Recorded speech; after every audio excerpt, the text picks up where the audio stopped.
करोम्यहम्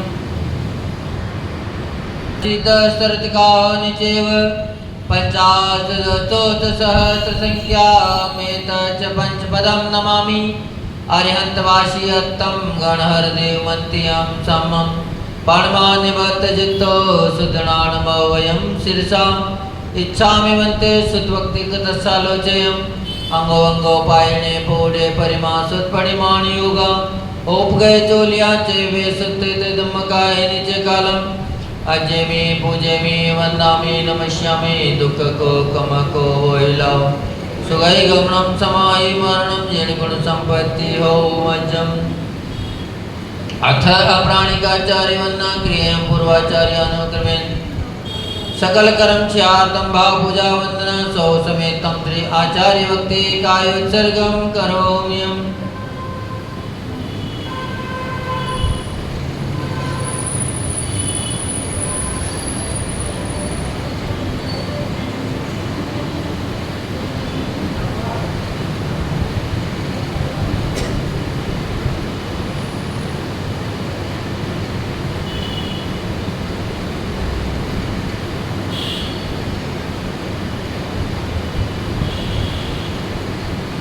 सो जल्दी पार्गेभ्य सो परिमत भावना पटिमतेभ्य सो चरित तपोनिधिभ्यो नमो गुरुभ्यो गुणो गुरुभ्य 36 गुण समज्ञे पंच व्याचारण करण संदर्शे शिष्यानुज्ञ कुशले धम्मायरी सदा वंदे गुरु भक्ति संयमे अणिय तरन्ति संसार सायरम गौरम क्षीणन्ति अट्टकामं जरण मरणं न पावन्ति एनेत्र मंत्र होम निरता ध्यानाग्नियोत्राकुला षट्कर्मा पिरपोस्तपोदंदना साधु क्रिया साधुवान शिल प्रावरण गुण प्रहरण चंद्रार्कते ज्योतिका मोक्ष द्वार कपाट पाटन बटा पीड़ंत माम साधुवान गुरु आपान्तो नो नित्यं ज्ञान दर्शन नायिका चारित्राणो गंभीरा मोक्ष मार्गोपदेशिका इच्छामि मन्ते आयुर्वेदिकदशालोचयं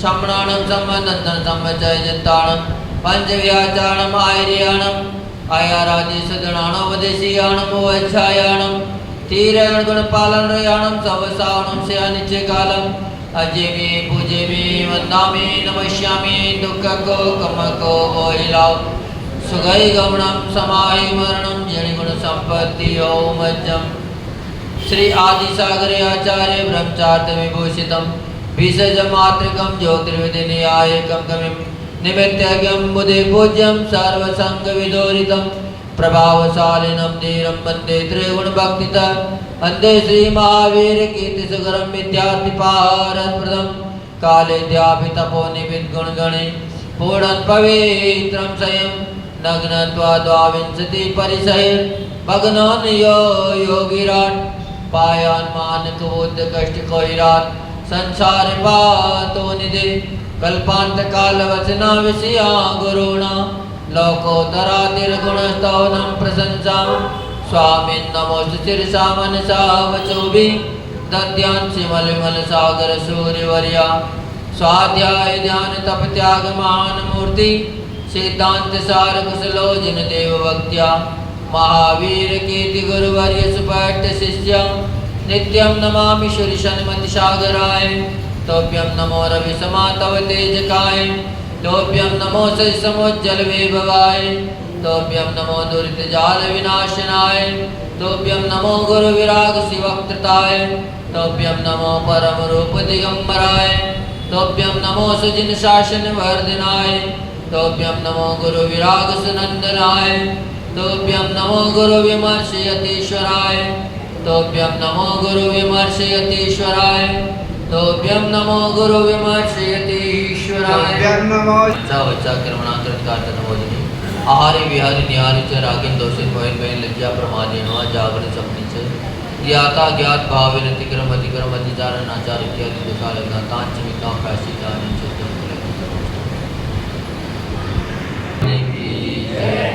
परम पूज्य भावलिंगी संत राष्ट्रीय की शमनाचार्य गुरुदेव विमर्श सागर जी महाराज की जय, परीक्षा श्री विश्व सागर जी महाराज की जय, परीक्षा श्री विश्व सागर जी महाराज की जय। जय हो जय हो जय हो जय हो जय हो भगवान। जय हो जय हो जय हो जय हो जय हो भगवान। जय हो जय हो जय हो जय हो शांति भगवान। जय हो जय हो जय हो जय हो शांति भगवान। हमें आए द्वार तुम्हारे, हम आए हैं द्वार तुम्हारे। दे दो प्रभु जी हमको सहारे। दे दो प्रभु जी हमको सहारे। शांतिनाथ भगवन भगवन भगवन, शांतिनाथ भगे। दरस जो पाया धन्य भाग जागे। तरस जो पाया धन्य भाग जागे। चरणों करो नमन नमन नमन। चरणों करूं नमन नमन नमन।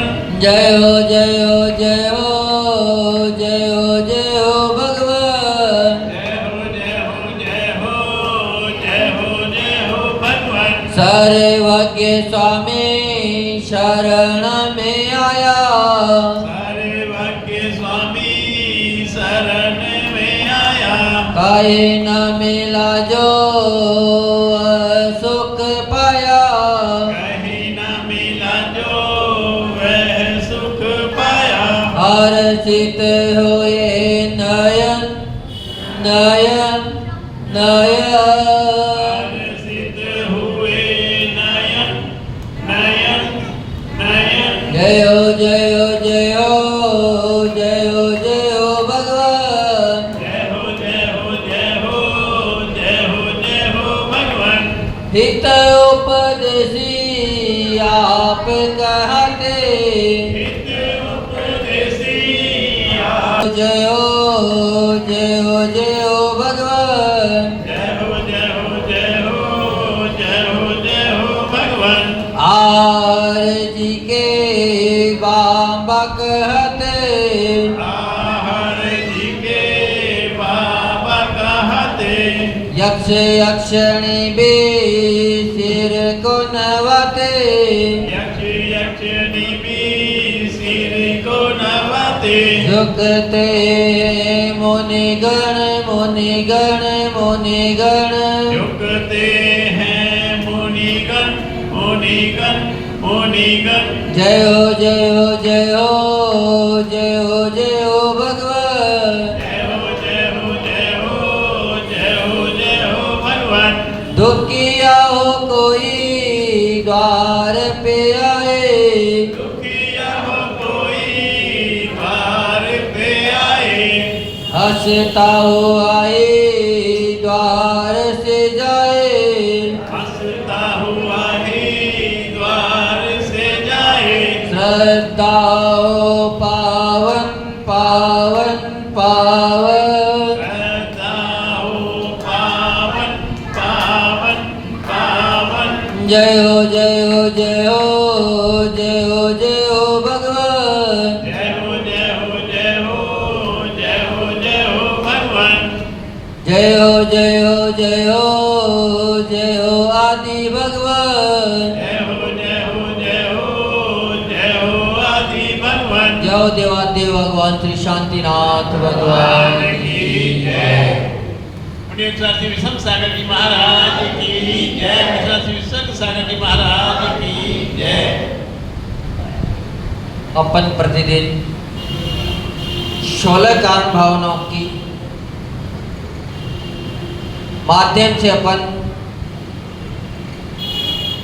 जान रहे हैं कि 16 कारण भावनाएं अपने को क्या संदेश दे रही है। 16 कारण भावनाओं से माने को अपने को क्या मिल रहा है। क्योंकि 16 कारण भावना आचार्य भगवान कहते हैं कि आपको त्रिदंत प्रकृति का बंद कराने वाली है। तो इसमें आज नंबर है अपना आचार्य भक्ति भावनाओं का। जो आचरण की प्रतिमूर्ति होते हैं साधु संघ के अधिनायक होते हैं, उन्हें धर्म नायक, उन धर्म नायक संत को श्री आचार्य परमेष्ठी कहते हैं। यानी कि आचार्य परमेष्ठी की गुणों का गान इसमें बताया गया है, उनके कर्तव्यों का बखान इसमें किया गया है कि आचार्य परमेष्ठी पंचाचार का पालन करने वाले होते हैं, स्वयं भी पालन करते हैं और अपने शिष्यों से भी पालन करवाते हैं। धर्माधिकारी सन्मार्ग प्रदाता आचार्य परमेष्ठी वंदनीय एवं पूजनीय होते हैं। और इस पंचम काल में तो अगर सर्वोच्च पद के धारी कोई है तो एकमात्र आचार्य परमेष्ठी है। उन्हीं के कंधों पर इस जन धर्म को आगे बढ़ाने का सारा दायित्व है। आचार्य परमेष्ठी अपने आश्रित चतुर्विध संघ का शिक्षा दीक्षा देते हैं, प्रायश्चित देकर आत्मा में अपराध रूपी कालिमा को दूर कर रत्नत्रय का निर्दोष पालन करवाते हैं। क्योंकि अगर व्रत ग्रहण कर लिया और उसकी शुद्धि नहीं हुई तो भी वह व्रत कार्य नहीं होता। क्योंकि कई बार देखने को सुनने को मिलता है, कई लोग कह देते हैं कि महाराज जी हमने तो किसी से व्रत भी नहीं लिया, हम मंदिर में गए थे और भगवान के सामने खड़े होकर हमने नियम ले लिया, व्रत ले लिया। अच्छी बात है, आपने व्रत ले लिया, नियम ले लिया, लेकिन ये पंचम काल है, सानन उत्कृष्ट नहीं है। कोई सा भी आप व्रत लेंगे, कोई सा भी आप नियम लेंगे तो उसमें कोई ना कोई त्रुटि होना स्वाभाविक है, कोई ना कोई गलती होना स्वाभाविक है। और अगर उसमें दोष लग गया तो फिर उसका उतना फल नहीं मिल पाएगा। तो जब भी व्रत नियम लें तो अनंत भगवान के उपदेश में आया कि हमेशा आचार्य परमेष्ठी से व्रत नियम लेना चाहिए। क्योंकि जो गलती हो जाएगी उसका समाधान कौन देगा, उसका दोष जो लग जाएंगे उस दोषों का प्रक्षालन कौन करेगा। अगर प्रक्षालन आपने नहीं किया, कपड़ा आपने लिया है लेकिन अगर वो गंदा हो गया और धोने की आपको प्रोसेस मालूम नहीं है तो गंदा कपड़ा आपकी शान शौकत को ख़त्म कर देगा, लेकिन वह आपको साफ सुथरा नहीं दिखा सकता। ऐसे ही व्रत नियम जो आपने यहाँ ग्रहण कर लिए मंदिर में, उनका प्रायश्चित कौन देगा आपको। और अगर दोष लगे, दोष लगना तो स्वभाव के दोष तो लगेंगे। हम लोगों ने सारा घर बार छोड़ दिया, परिवार छोड़ के साधना के मार्ग पर यहाँ आकर एकांत रहते हैं, फिर भी कोई न कोई दोष प्रतिदिन बनता है। एक दिन भी ऐसा नहीं जाता है जब दोष नहीं बनते हों। कहीं उसमें अज्ञानता कारण है तो कहीं प्रमाद कारण है। इसीलिए सब मुनिराज प्रमथ गुणस्थान में रहते हैं, यानी कि छठे गुणस्थान में जब तक रहते हैं तब तक प्रमाद होना स्वाभाविक है। और प्रमाद को एक कसाई है।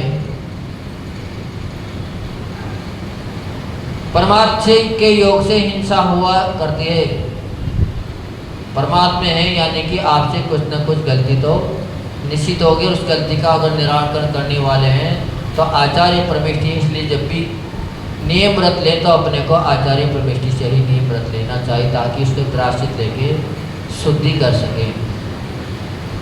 इसीलिए आचार्य परमेष्ठी का इस पंचम काल में तो बहुत बड़ा योगदान माना गया है, उनका बहुत बड़ा उपकार है अपने सभी के ऊपर। आचार्य परमेष्ठी एक समीचीन नौका के समान है जो स्वयं संसार को पार करते हैं और निजाश्रित को भी पार करवा देते हैं। जैसे एक नाव होती है और नाव स्वयं भी पार करती है और उसमें बैठने वाले को भी पार करा देती है, ऐसे ही आचार्य परमेष्ठी हुआ करते हैं। नियम संयम को ग्रहण करके वो स्वयं तो पार होते ही होते हैं, लेकिन जो उनकी शरण ग्रहण कर लेता है, उनके आश्रित हो जाता है, उनको भी उस मोक्ष मार्ग पर लगाकर पार उतार देते हैं। किसी नदी पर बना पुल तारक तारणहार तो है लेकिन तारणहार नहीं।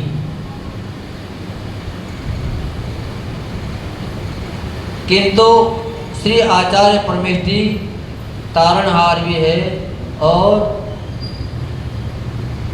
तारणहार भी है, 2 बार देखिए, यानी कि खुद भी तरने वाले हैं और दूसरों को भी तारने वाले हैं। आचार्य परमेष्ठी तैराक के समान है जो स्वयं तैरकर पार होते हैं और दूसरों को भी तैरने की प्रेरणा देते हैं, किंतु नाव की तरह अपने ऊपर बिठाकर अभावियों को पार नहीं कर सकते। नाव चाहे जो ही आए उसको पार कर देगी, लेकिन आचार्य परमेष्ठी के लिए कहा गया है कोई संसार रूपी समुद्र से अगर पार होना होगा तो उसको भव्य होना होगा। भव्य व्यक्ति को ही आचार्य परमेष्ठी पार उतार सकते हैं, अभव्य व्यक्ति को नहीं उतार सकते। तैरने की कला सिखाकर नाव में बैठना और भी उत्तम है। कदाचित आंधी तूफान आदि में नाव टूट या डूब भी जाए तो भी उत्तम तैराक श्वासित होकर भी पार हो सकता है। अगर कहीं परेशानी आ गई तो नाव में बैठने वाला डूब सकता है, लेकिन जो आचार्य परमेष्ठी के सहारे जो आगे बढ़ जाता है उसको आचार्य परमेष्ठी डूबने नहीं देता। वो उनको प्रायश्चित देकर आगे बढ़ा देते हैं, सहारा देकर टूटी नाव से भी बाहर निकाल देंगे समुद्र से। परम पूज्य आचार्य भगवंतों के दर्शन बिना पुण्य के उपलब्ध नहीं होते तथा पुण्यात्मा प्राणी उनके दर्शन मात्र से आचरण संयम की प्रेरणा स्वतः ही प्राप्त कर लेता है। प्रेरणा के लिए मात्र निमित्त चाहिए, निमित्त मिला और व्यक्ति आगे बढ़ जाता है। तो निमित्त का भी बहुत ही बड़ा योगदान माना गया है। अपन सोचे कि केवल उपादान से काम हो जाता हो तो भी बात नहीं बनती। परम पूज्य आचार्य श्री आचार्य परमेष्ठी इस काल के भगवान अर्यंत ही हैं, क्योंकि उनके श्रेष्ठ पात्र अन्य कोई वर्तमान में नहीं है, क्योंकि सबसे बड़े परमेष्ठी समय एक आचार्य परमेष्ठी हुआ करते हैं। आचार्य परमेष्ठी वचन से कम चर्या से अधिक उपदेश देते हैं। अपने शिष्यों पर अनुशासन भी आत्मा अनुशासन के बाद मौन भाषा में चर्या करते हैं, यानी कि आचार्य परमेष्ठी पहले जितना भी पालन करवाना होगा दूसरे से उसका पालन स्वयं करते हैं, स्वयं पालन करके दिखाते हैं, तब जाके दूसरे को पालन करने का बताते हैं। सहजता में किसी को पालन नहीं करवाते। सहजता में अगर कोई नियम भी लेने चला जाए और उस नियम का पालन उन्होंने ना किया हो, कभी भी उसका अभ्यास उनके पास नहीं हो, तो उस व्रत का नियम आचार्य परमेष्ठी दूसरे को नहीं देते। जिन परम पूज्य आचार्य भगवंतों का आचरण दर्पण के समान निर्मल, जल के समान सरल, प्रकृति के समान सहज, चंदन के समान महका देने वाला है, और आचार्य परमेष्ठी की सेवा करने वाला तथा उनके चरणों की धूलि प्राप्त करने वाला भी परम सौभाग्यशाली हुआ करता है। क्योंकि सौभाग्य के बिना, पुण्य के बिना साधु संतों का सानिध्य मिलना बड़ा कठिन है। अगर पुण्य नहीं है तो नगर में होने के बाद भी वह व्यक्ति भगवान आए हैं, महावीर आए हैं, तो केतिया को कल का छोकरा भगवान कैसे हो सकता है। बिना पुण्य के बुद्धि फिरने में समय नहीं लगती, तो पुण्य का होना अति आवश्यक है ऐसे सौभाग्यशाली जीवों के दर्शन होने के लिए। सम्यक गुणों से युक्त आचार्य परमेष्ठी बीज की तरह होते हैं, जो शिष्यों में वात्सल्य, शिक्षा, दीक्षा, धार्मिक शुष्क संस्कारों के द्वारा अंकुरित, पल्लवित, विकसित, पुष्पित का फल होते हैं। क्योंकि आचार्य अनेक गुणों के धारी हुआ करते हैं, लेकिन व्यक्ति बड़ा स्थिति में फंस जाता है। हर व्यक्ति चाहता है कि चमत्कार हो तो ही हम उनको माने। जहाँ चमत्कार होता है वहाँ विश्वास कर लेता है। लेकिन निश्चित मानता जहाँ चमत्कार हो रहे हों वहाँ से आपको कुछ भी नहीं मिलेगा, मात्र वह भटकाव है। क्योंकि दिखाने का प्रयास वही करता है जिसके पास होता नहीं है। जिसके पास होता है वो कभी भी दिखाता नहीं है। तो अगर चमत्कार हो रहे हों तो निश्चित मान लेना कि वहाँ मात्र दिखावा हो रहा है, वहाँ आपको ठगने की साजिश करी जा रही है, यानी कि जाल फैलाया जा रहा है।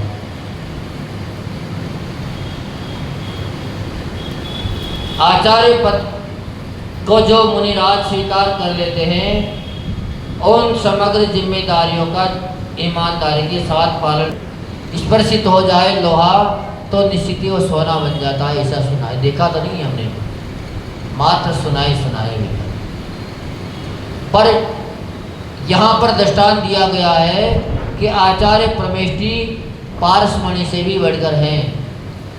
क्योंकि पारसमणि एक शुद्ध सोने लोहे को ही सोना बना सकती है, लेकिन जंग लगे लोहे को कभी भी पारसमणि सोना नहीं बना सकती। पर आचार्य परमेष्ठी वह पद है कि वह एक पापी जीव को भी परमात्मा बना देती है। धार्मिक धर्मी जीव को तो हर कोई बना देगा। जो पहले से ही धार्मिक है, धर्म से जुड़ा है, उसको आगे बढ़ने में समय नहीं लगेगा। लेकिन जो पाप से लिप्त है, पाप की क्रियाओं में संलग्न है, वो व्यक्ति भी परमात्मा बन जाए तो बड़ा आश्चर्य की बात है। इसीलिए पारसमणि से भी बढ़कर आचार्य परमेष्ठी को बता दिया कि पारसमणि कभी भी जंग लगे लोहे को सोना नहीं बना सकती। लेकिन आचार्य परमेष्ठी निश्चित ही जंग लगे लोहे को भी सोना बनाने में कारगर हैं। और ऐसा कई बार देखा हुआ मिलता है। आपको पहले एक बार हमने शांति सागर जी महाराज का दृष्टांत सुनाया था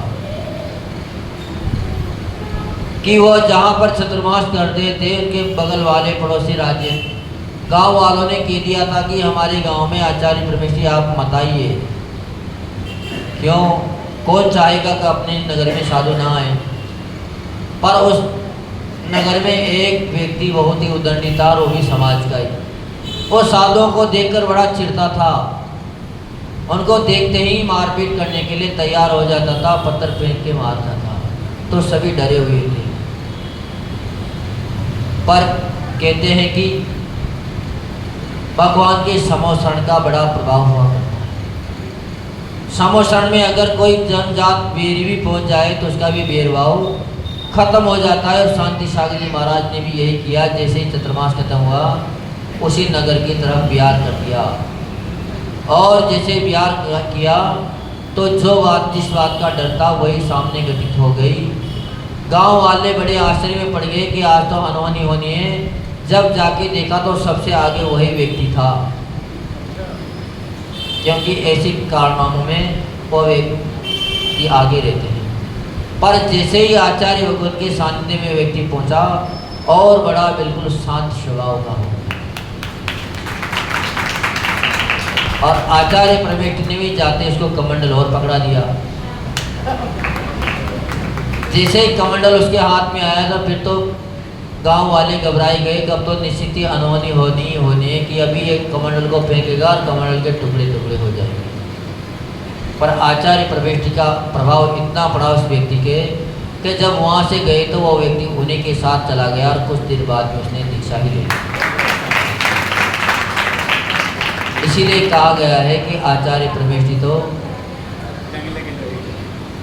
जंग लगे लोहे को भी सोना बनाने की काबिलियत रखते हैं। कहाँ तो उदंडी था, मारपीट करता था, कहाँ महान तपस्वी बना, एक एक महीने की उपवास करते थे, फिर वो बना।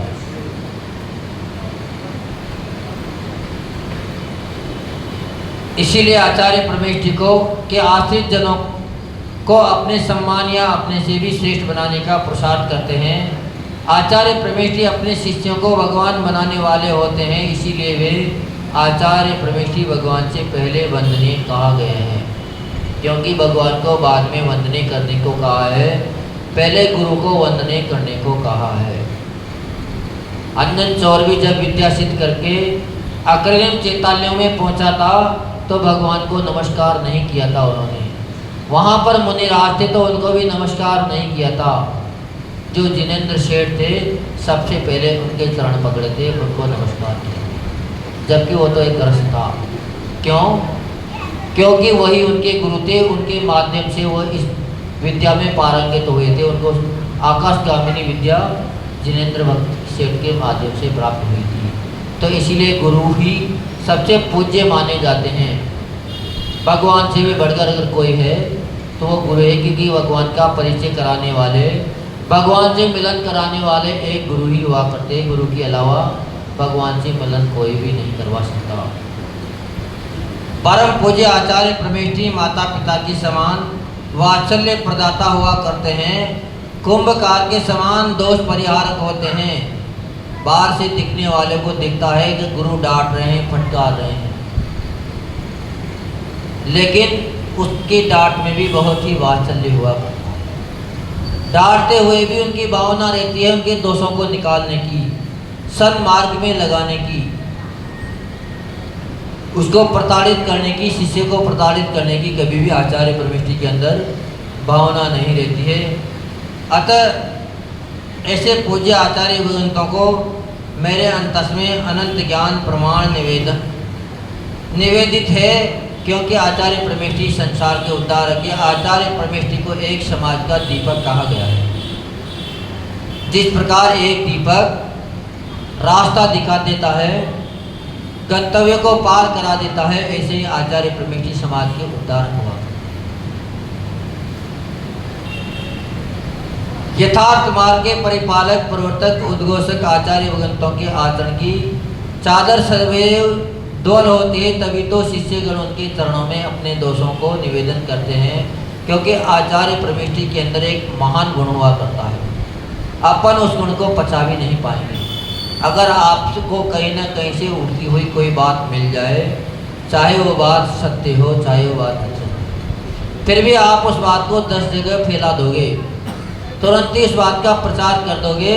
लेकिन आचार्य परमेष्ठी वो हुआ करते हैं जिनके सामने शिष्य अपने सारे दोषों को कह देता है, करे हुए दोषों को कहता है। ऐसे ऐसे दोष बता दिए जाते हैं जिनको कहने पर, विचार करने पर खुद भी शर्मा जाता है, खुद भी उसको सहन नहीं कर पाता। ऐसे भी दोषों को आचार्य परमेष्ठी पचा जाते हैं, उनके दोषों को भी किसी से नहीं कहते। तो ऐसा गुण हर किसी में होना स्वाभाविक नहीं है। इसलिए हर कोई आचार्य बनने काबिल नहीं होते। जिसको दूसरे के गुण और दोष दोनों ही पचाने की क्षमता हो, वही आचार्य परमेष्ठी बनने लायक हुआ करते हैं। सम्यक दृष्टि द्वारा की गई आचार्य परमेष्ठी की समीचीन भक्ति संसार विच्छेदक एवं तीर्थंकर प्रकृति के बंध में सहकारी नहीं होती है। इसीलिए कभी भी अपने को साधु संतों की निंदा नहीं करना चाहिए, चाहे उनमें दोष भी क्यों न हो। अगर दोष हैं तो उसका फल वो भोगेंगे, निश्चित है, जो करेगा सो भरेगा। लेकिन अपन ने उनके अंदर अगर दोष निकाले तो हो सकता है उनके परिणाम अगर के ध्यान में आ गए, उनके चिंतन में आ गया, तो उनके दोषों का निराकरण करके अपना कल्याण कर जाएंगे, समाधि सफल कर लेंगे। लेकिन अगर अपन ने दोष निकालकर उनकी दोष की अवहेलना कर दी, उनकी आलोचना शुरू कर दी, तो उनका कुछ बिगड़े ना बिगड़े, लेकिन अपनी तो दुर्गति सुनिश्चित है। इसलिए कभी भी साधु संतों की निंदा ना करनी चाहिए, धर्म की निंदा कभी भी नहीं करनी चाहिए। क्योंकि धर्म आप सोच रहे हो कि उसके वजह से धर्म खराब हो गया, धर्म बेकार हो गया, ऐसा कभी भी नहीं हो सकता। धर्म तो हमेशा ही स्वच्छता और सोच ही रहेगा। लेकिन हो सकता है जिस मार्ग पर जो वो चल रहा है उसके अंदर उतनी सामर्थ्य नहीं हो सकती। कभी कोई विशेष कर्म देवी जीव का आ सकता है, तो ऐसा कभी भी नहीं सोचना चाहिए। क्योंकि अगर कोई गाड़ी एक्सीडेंट हो गई तो ये नहीं होता है कि फिर तो गाड़ी में बैठना ही आप छोड़ दो। तो कभी कभार अनहोनी भी घट जाती है, अपवाद भी निकल जाता है।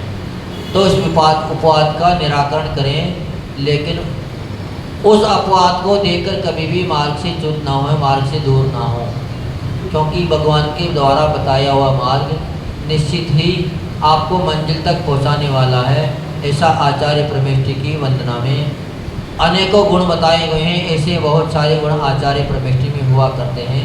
तो निश्चित ही आचार्य परमेष्ठी की वंदना करके अपने को भी तीर्थंकर प्रकृति के वंद का प्रयास करना चाहिए, लेकिन कभी भी उनकी अवहेलना करके, उनकी निंदा आलोचना करके दुर्गति का प्रबंध कभी भी नहीं करना चाहिए। ऐसा आचार्य भगवान इस आचार्य भक्ति भावना में अपने सभी को बता रहे हैं, संदेश दे रहे हैं। जो परम पूज्य भावलिंगी संत राष्ट्रयोगी शमणाचार्य गुरुदेव विमल सागर जी महामुनिराज की जय। विषम सागर जी महाराज की जय। विश्व सागर जी महाराज की जय।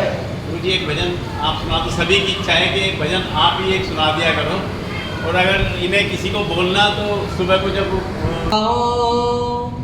गुरुवर तेरे चरणों में श्रद्धा पुष्प चढ़ाओ, तेरा पावन दर्शन पाके, तेरा पावन दर्शन पाके मन ही मन हर्षाऊं। गुरुवर तेरे श्री चरणों में श्रद्धा पुष्प चढ़ाऊं। मेरी सांसों में आँखों में गुरुवर, मेरी आँखों में गुरुवर तेरा रूप समाए। महावीर सा रूप तुम्हारा कैसे नाथ बुलाऊं, कैसे नाथ बुलाऊं। गुरुवर तेरे श्री चरणों में श्रद्धा पुष्प चढ़ाऊं। 5 महाव्रत समित गुप्तियाँ आप सदा आचरते, सज शुद्ध चेतन स्वरूप में, सज शुद्ध चेतन स्वरूप में पल पल आप विचरते। तेरी ज्योतिर्मय आभा में, तेरी ज्योतिर्मय आभा में अपने ज्योति जलाओ। गुरुवर तेरे श्री चरणों में श्रद्धा पुष्प चढ़ाऊं।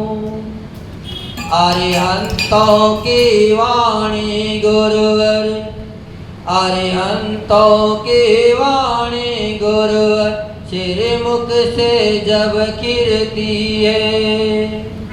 चाह मेरी बस इतनी गुरुवर, चाह मेरी बस इतनी गुरुवर मरण समाधि में पाऊं।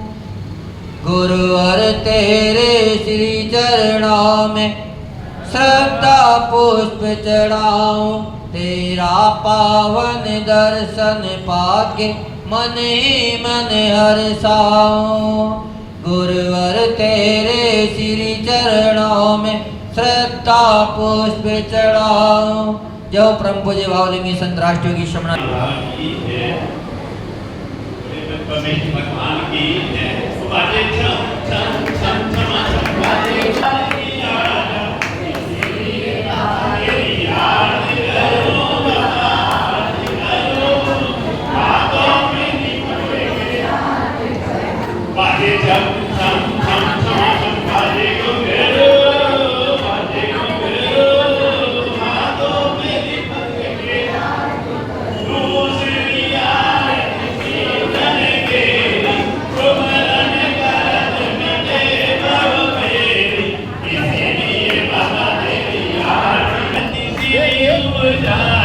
दे दिया करो, 3 दफे के बाद दे दिया करो। बाबा तेरी आरती करो, बाबा आरती करो।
भगवान की जय।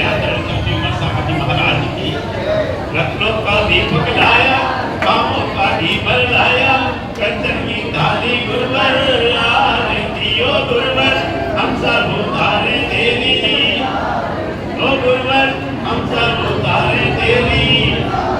ग्राम से तारा जन्म लिया है, भगवती है माता, चरण कुमार के लाल तुम्हें हम झुका रहे हैं माता गुरुवर हम सब उतारे तेरी। तारे गुरुवर मुझ से कहते था, मुक्ति पद के तुम्हें गुरुवर हो सच्चे नेता गुरुवर हम सब उतारे तेरी। बाल ब्रह्मचारी गुरुवर ने झूठा जगमाया, गुरु विराग के चरणों आकर संयम अपनाया, ओ गुरुवर हम सब उतारे तेरी। धरती अंबर सो दिशाएं वंदन करती हैं, सारी सृष्टि गुरु चरणों में अभिनंदन करती है गुरुवर हम सब उतारे तेरी। करुणा सागर गुरु हमारे चरणों में बन जाए, जब तक मुक्ति मिले हमको भगवान तुमको पाए गुरुवर हम सब उतारे तेरी।